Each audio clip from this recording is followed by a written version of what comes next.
Welcome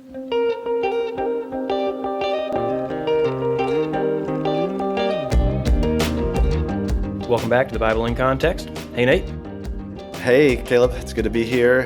This is where context is king, and the original author's intent is what drives our interpretation. Absolutely. You've been gone a couple weeks. It's good to have you back. Yeah, it's been a busy season, and I'm glad to be back. Yeah, from a distance, at least. We probably sound a little bit different. We're recording from different places. I'm trying to keep Caleb healthy. I've woke up with a fever this morning, so yeah, good to have you back, though. Glad to be here. Motrin right. has kicked in, so I'm feeling great. Good deal. All right, well, we're going to jump back into Genesis 46 is where we left off in the last couple episodes. And before we get going, quick announcement that in a few weeks, we're going to have Carmen Imes on to introduce us to the Exodus. We've actually already recorded that conversation, but we want to put that out after we get done with Genesis just for some continuity. And then we'll move on to our discussion about the canon, and then on to Ephesians is the plan. And from there, we'll see where we go next. We have some ideas, but we'll see. Yeah, the conversation with her was phenomenal. So definitely, I would check that out when it comes out. Yeah, a lot of really helpful questions I feel like that we answered for someone who's wanting just a really broad overview of the Exodus, and also pointed towards her Torah Tuesdays videos, which are very in-depth, but this is a larger conversation for kind of an introduction into her work. So yeah, definitely hang out for that.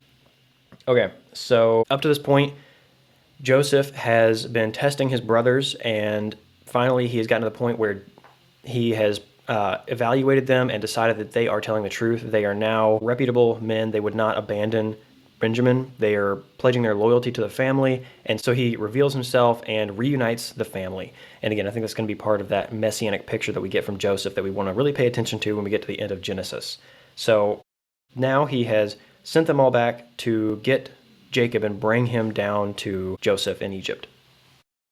So we pick up in chapter 46 with Jacob going down to Beersheba. We've been there before, haven't we? Yeah, this place has some narrative significance. Where have we seen Beersheba before? This is where, did Abraham visit Beersheba at one point and plant a tree? Yes, he did. This is where Abraham and Abimelech make a covenant, and he plants that tree. Right. And this is also and so did where Isaac. Right, Isaac did the same thing, made another covenant with Abimelech. And then Jacob did the same. Well, he stopped there on his way out of Canaan as he's going to Laban and Hebron, right? Yes, and that sets us up for kind of the expectations of this passage. This is also the place where, since this is where he came out of to begin his exodus, this is also where Isaac is living at this point. This is the last place that we heard Isaac settled, so presumably he is living here. And so, Right. What happened as Jacob came out of Beersheba? That's where he had the vision, right? Yeah, he's on the run from Esau, and he has a dream of Yahweh. And what is the most important part for what we're looking at of the interaction between Jacob and Yahweh in Genesis 28? God promises Jacob that he's going to protect him as he goes out into his exile and to multiply him, to make him fruitful, and then bring him back. And so that's going to set us up for some expectations, and we're going to see some repetition in this passage as well, just further strengthening the expectations for Jacob as he goes down into Egypt. So Right. he goes And back. there's another vision here, right? There is, yeah. So if we start off in verse 1, we're told that he offers to the God of his father Isaac. So again, just I think strengthening that idea that he went back home, he went back to his dad's house to do this and to see the God of his dad, the God of his father. And in verse 2 to 3, like you just said, what happened? Yeah, so there's this vision, and it mirrors a little bit of what we saw back with Abraham in the when he's tested by God, and God spoke to Israel in visions of the night and said, "Jacob, Jacob," and he said, "Here I am," and that's the same phrase that Abraham used on the mountain. Yeah, and Yahweh also promises him protection and promises that his presence will be with Jacob as he goes and that he will be delivered. Yeah. Well, he gives them permission to go to, he says, don't be afraid. Like, he gives them permission to go into Egypt, which is different from Isaac. Isaac was told, don't go into Egypt.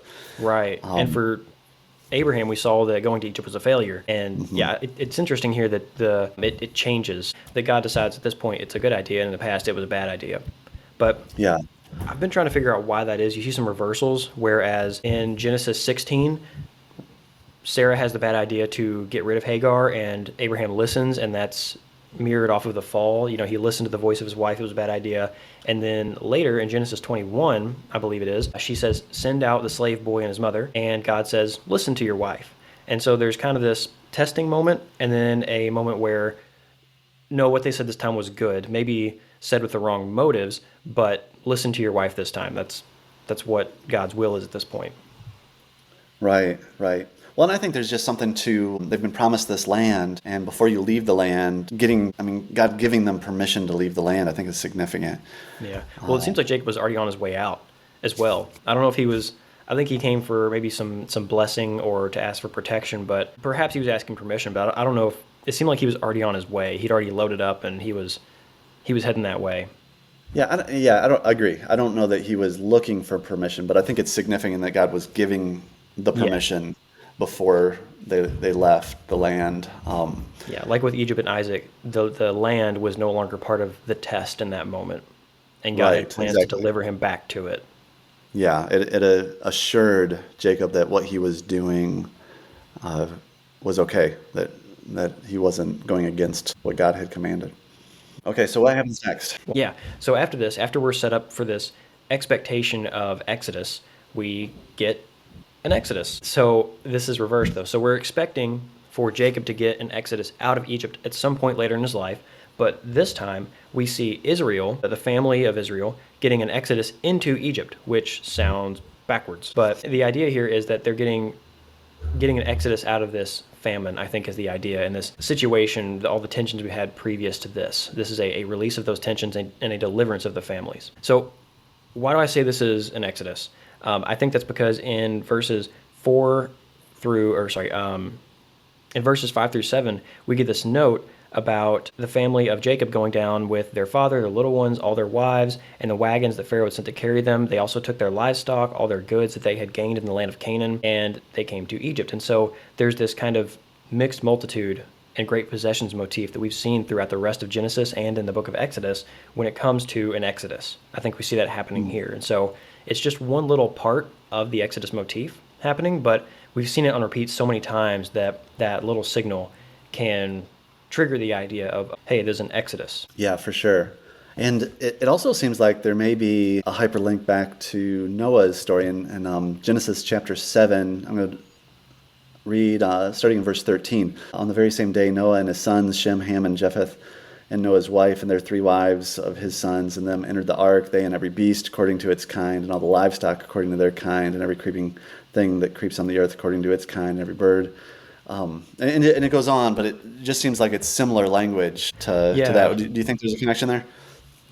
I think there could be. I actually want to go back and see if something of the like occurs elsewhere, because rather than coming out of the place where there is oppression, which in a sense, yes, Noah's family is coming out of their oppressive age before the flood and coming into the ark at the place of their deliverance.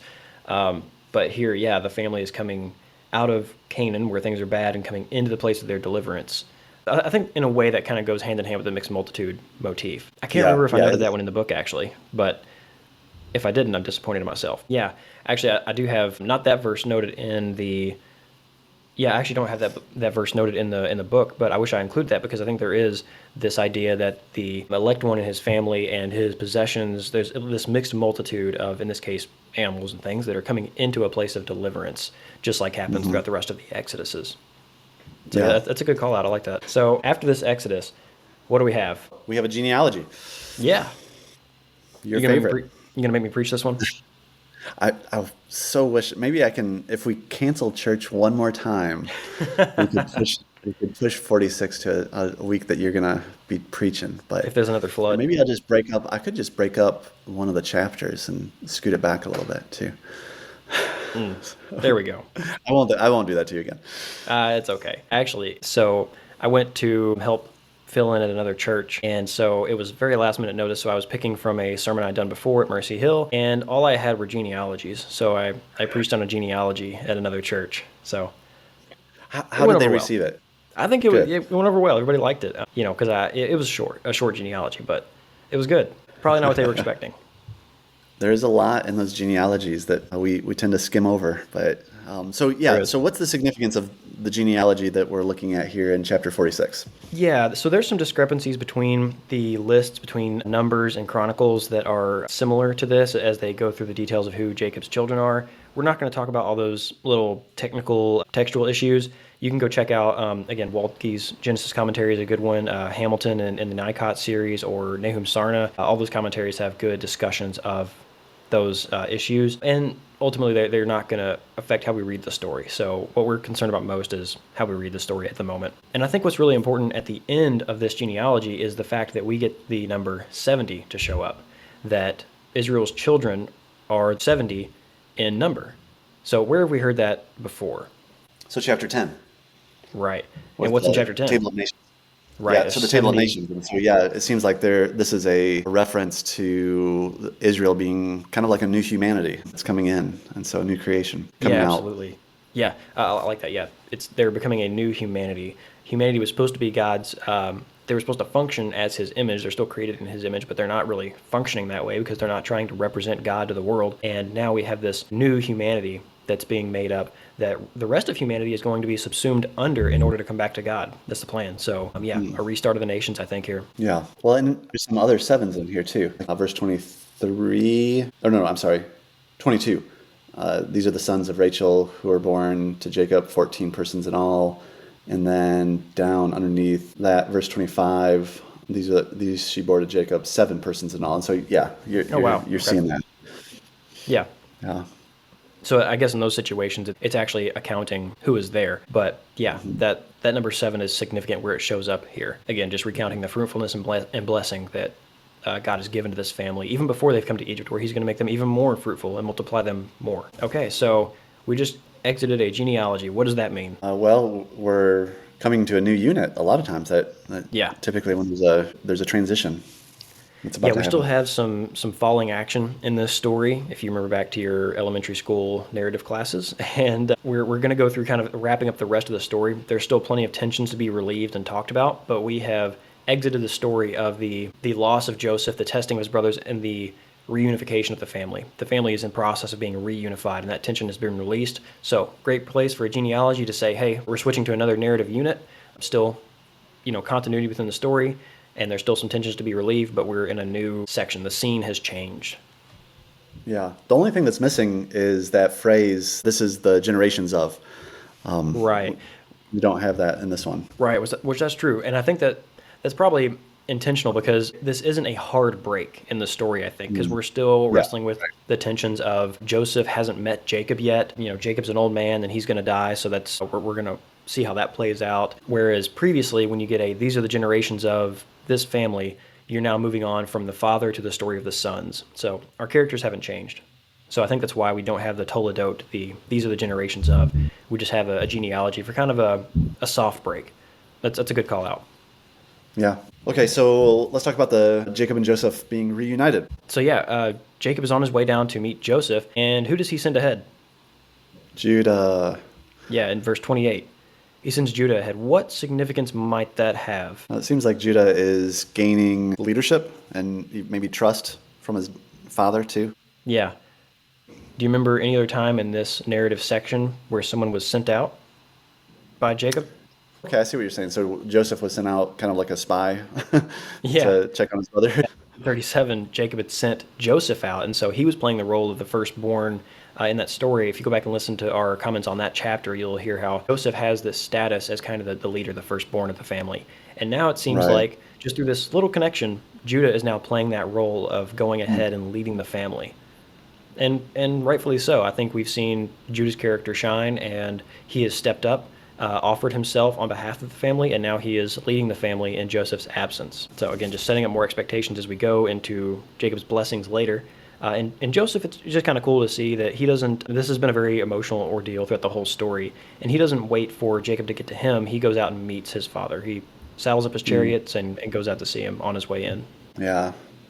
And it's a very emotional meeting. Fell on his neck, wept on his neck a good while. I can't think of any place else in Scripture. I mean, there's several places where somebody will like fall on his neck, but this seems to be like he wept and he wept for a long time. Yeah.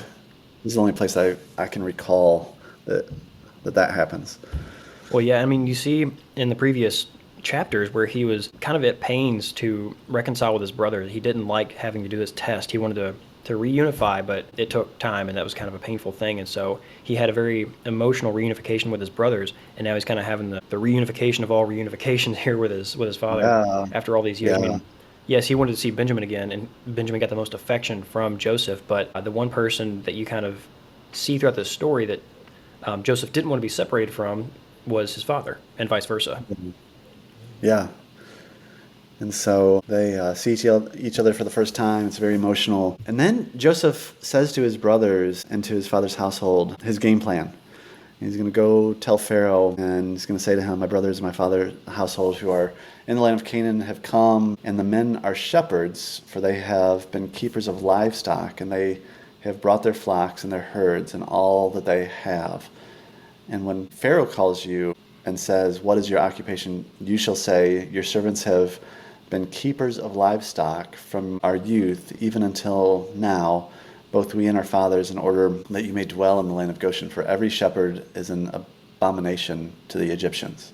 Right. So, okay, we talked about this last time. This is the point that I'm wondering if maybe this wasn't so vague in my mind. Maybe he's intentionally wanting them to tell Pharaoh that we are shepherds so that they will be put into the land of Goshen, which is a little bit isolated from the rest of Egypt and really the best part of the land.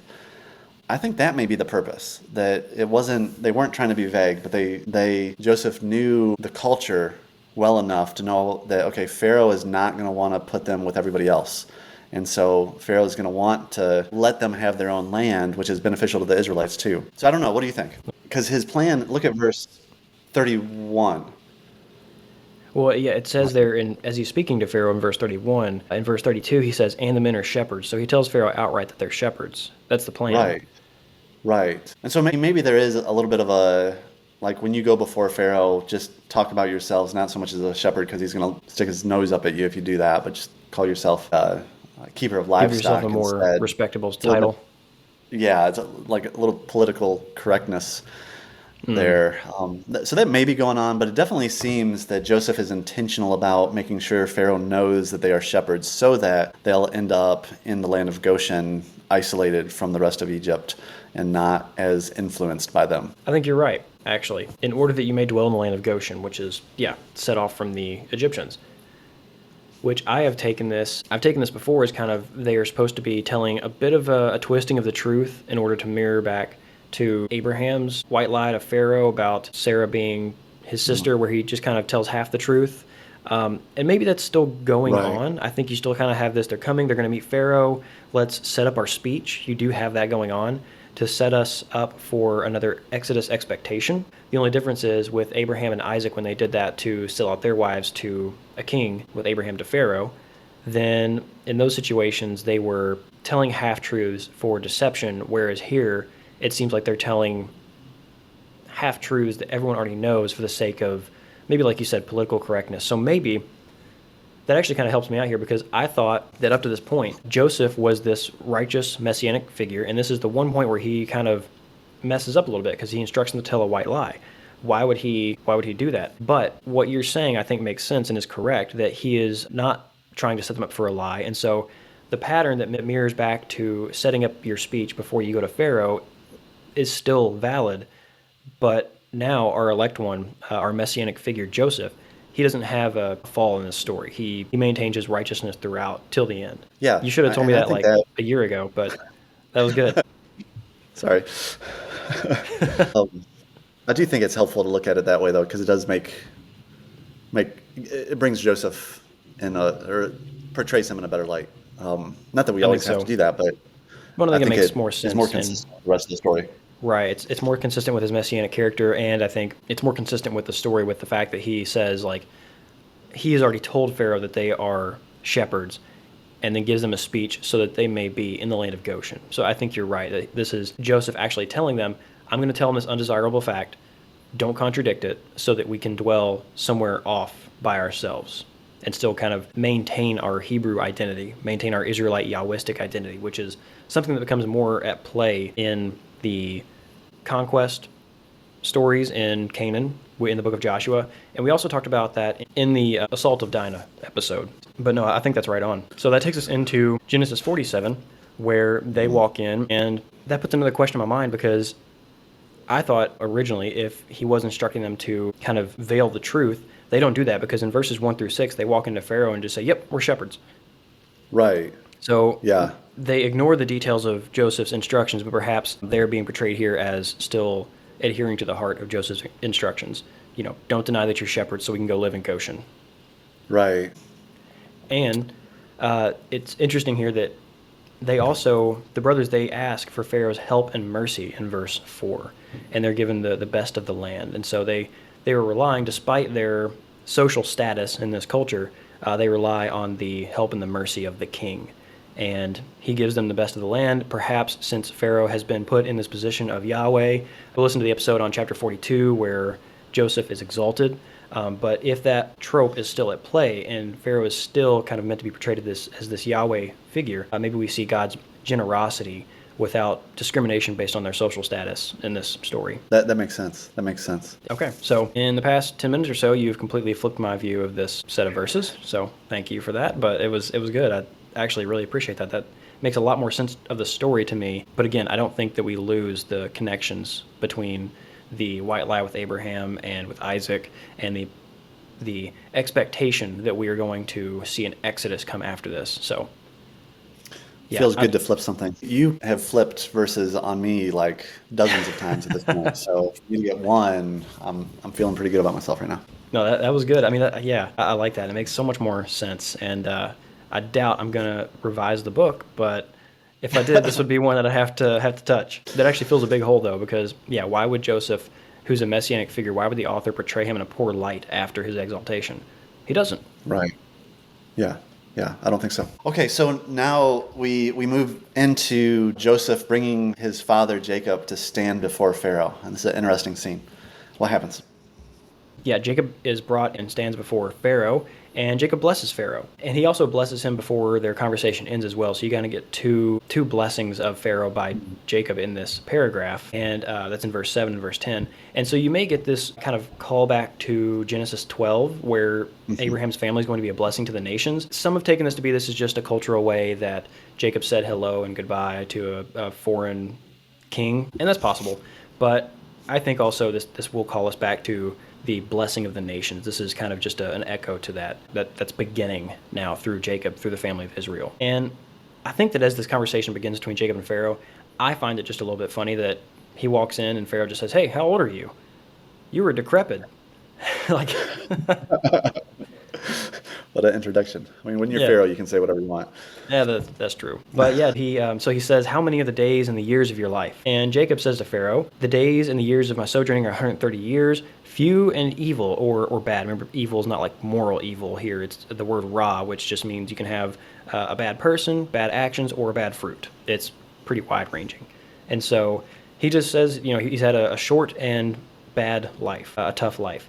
And he recognizes that, yeah, there's been a lot of, really self-inflicted trials in his life that we've read through. His years of Exodus, the losing of his wife that he worked so long for, Rachel. And so that's kind of what he's referring to here. And he also mentions that his days have been few at 130 years.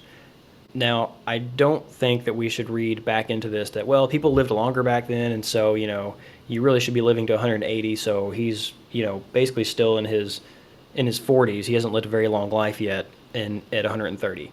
I don't think that's how you should be reading this. I think the biblical author here knows that the average person lives about 70, 80 something years. And so Jacob is being portrayed as having a blessed life because of its longevity, despite the self-inflicted turmoil that he's gone through.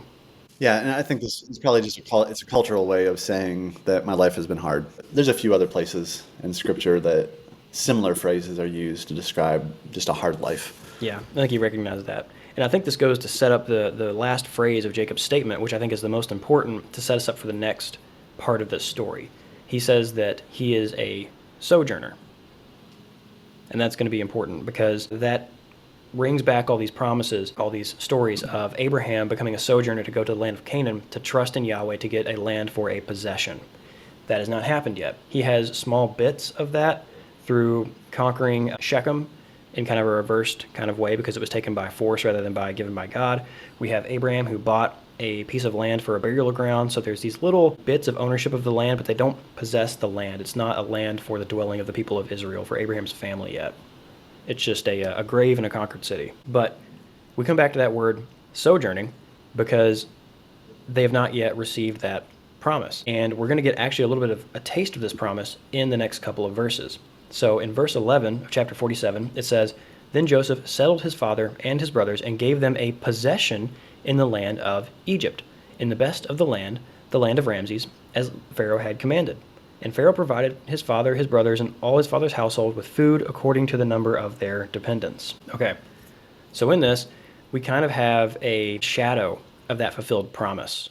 We have the family of Israel finally settled in a land of their own possession. Yes, it's in Egypt, it's not Canaan, but our messianic type figure has given us a type of fulfillment of the promise of the land of a possession. And they have plenty of food. So we kind of have some Garden of Eden state where there's lots of abundance and food and prosperity once again. So I think, again, this ends this on a very high note. That kind of also puts a cap on our exodus from Canaan and famine down to Egypt with abundance. They kind of have come back into the Garden of Eden, back into God's presence in a way through the messianic figure and the literary shaping of Pharaoh as Yahweh. So again, just I think this rounds out the exodus while also setting us up for expecting a better fulfillment of the promises that God had made in the past. So next we move on to Joseph and the famine. And so what's happening towards the end of this chapter? So the rest of this chapter is actually the people selling things, their own possessions, because they're running out of money to buy food that Joseph has saved up. And they get to the point, we're not going to go through every bit of this paragraph. In the ESV, it's set up as a single paragraph. They get to the point where they are out of money, they're out of things to sell and to barter with, and so they sell themselves to become slaves in Pharaoh's house so that they will be cared for as part of Pharaoh's property and his household, essentially. So there's some things to talk about here because some commentators take this as a very negative thing, an abuse of power, comments about Joseph being a slaver. Others take this very positively, and so we need to talk about the conception of slavery both in the ancient world a little bit and in this passage, because we think of slavery and we think of 1800s America, shipping people across the Atlantic and abusing them. That is not the kind of slavery that is envisioned here, because it's kind of like employment in a way, but there's no employer regulations. So you can have a really good boss or a really bad boss. In America, we have a lot of laws in place so that there aren't that many really bad bosses, but that's essentially what slavery could be. It was a way whenever you did not have financial means to provide for yourself and your family, to sell yourself into the service of another family so that you could be provided for from their table. So that's what the people were doing here. And so this looks like, do you think the point of this paragraph is really just to show how Joseph has helped Egypt and the Pharaoh in particular become very wealthy? I don't think so necessarily. I think that might be like a more historical concern. There may be some kind of underpinnings in the abundance and prosperity of Egypt, the place that is being ruled by our messianic figure and literary Yahweh. But I think just looking at the historical fact of Egypt's abundance and growth, that's outside the concerns. What do you think the purpose of that paragraph is? So in this, we have our messianic Joseph figure, and we're going to talk more in later episodes about Genesis 48 and 49 about, again, how we look at him as messianic. So stay in tune for that. But we have this figure giving blessing out to the nations, so much so that they are willing, and actually in this passage they're portrayed as overjoyed and thankful for being able to sell themselves into his family, to sell themselves to his service so that they can share in his salvific abundance. And so can you think of any people who are portrayed as a good master in the Bible? Jesus. Sunday school answer, easy one, gold star. Yeah, we are Christ's servants, his slaves. The word, I don't know what translations you all are reading, but the word servant and slave there in your Greek and New Testament, there's no difference between servant and slave. in the Greek word. And so we are slaves of Christ. And I think, the ESV will actually say slaves of Christ. Some will say that. And so here we just have a portrayal of that. Why have we become slaves of Christ? Because Christ is a good master. We can be enslaved to the principalities and powers of this world and our own desires or whatever it may be, or we can be slaves of Christ, and Christ is a good master. But even in our conversation with Carmen that we're going to air in a few weeks, she said that the Exodus is not about just liberation, but from transitioning from one master to another master, from a bad master Pharaoh to good master Yahweh. So I think we have a foretaste of that in this passage. I think that's the point. Yeah, I think in our culture, we, like you said, we look at slavery as human trafficking, and it's completely evil. Right. But they just had a completely different perspective on it. Yeah. It's much more like employment. There are severe bad cases of it, but that's more of how they would look at it. Right. And I've had good bosses, and I've had very bad bosses. So not quite as bad as what things can get, thanks to the laws we have in place. But yeah, it's not a perfect system. But in this situation, in this story, the Egyptians were rightfully thankful for the opportunity to become part of the Pharaoh or become part of the family of the king, where they can be provided for. That's the typology we get out of this, I think.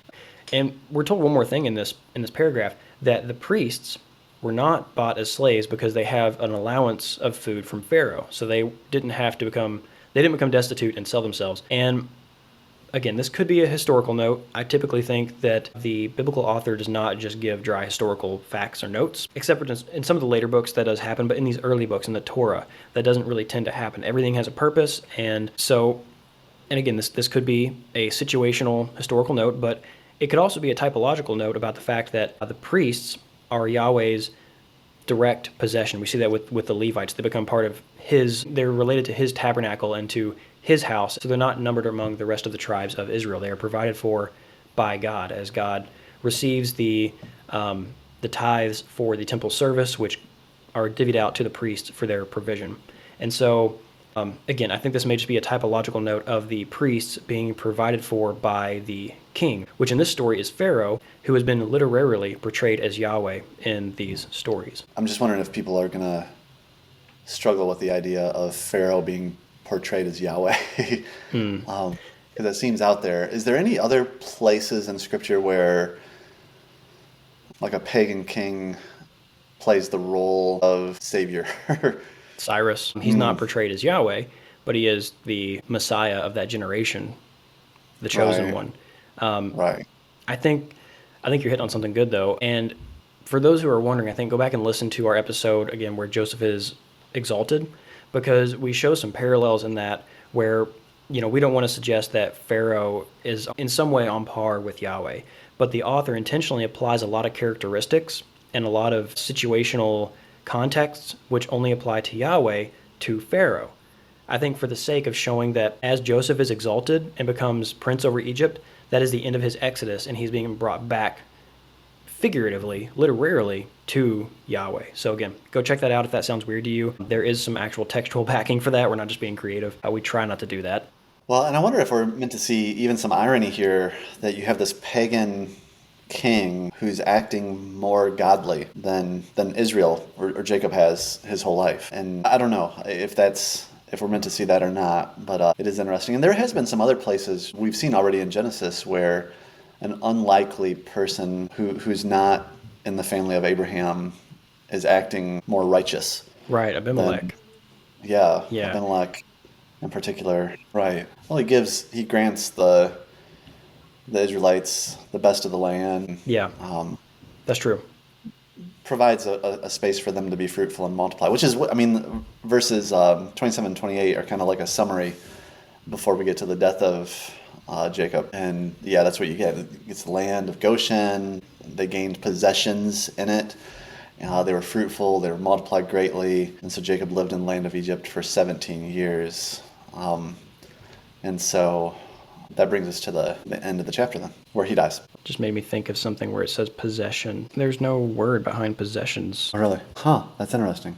Oh. They just gained it. They held or grasped in the land. So they got. It says basically like in the land of Goshen, they got in it. So they acquired in the land. So So it's probably not a stretch to add the word possessions there. No, it's not. But we've talked about how possessions is a kind of a loaded word sometimes Yeah. in the biblical story. And so just be aware that that word's not there and it's, not uploading that extra Exodus weight, even though I think that Exodus weight is kind of here. This is not where it shows up. But again, like you said, they settled in the land of Goshen and they gained in the land and were fruitful and multiplied. So that Edenic blessing, we're back to that. And again, just looking forward to the promises of God to bring that about, the fruitfulness, the multiplication, the giving of the land, the blessing of the nations, the coming snake-crushing Redeemer. And so, yeah, good summary here. And you're right that Pharaoh, I think, is portrayed well in this story, and he's going to have a dramatic shift. Well, his predecessors will have a dramatic shift between this and the pharaohs of the Israel Exodus generation. Yeah, for sure. And so Jacob lives into a good old age, 147. I think, again, that age is supposed to portray a blessing because of his longevity, the length of his life. And he makes his sons take an oath to bring him back to Canaan after he dies. And I at first had some question about this promise because God has already promised to bring him back to the land of Canaan, to give him an exodus, to deliver him back. And it seems like he's trying to use his own means to get God's promises, to kind of connive his way into God's blessings like he has all throughout the story.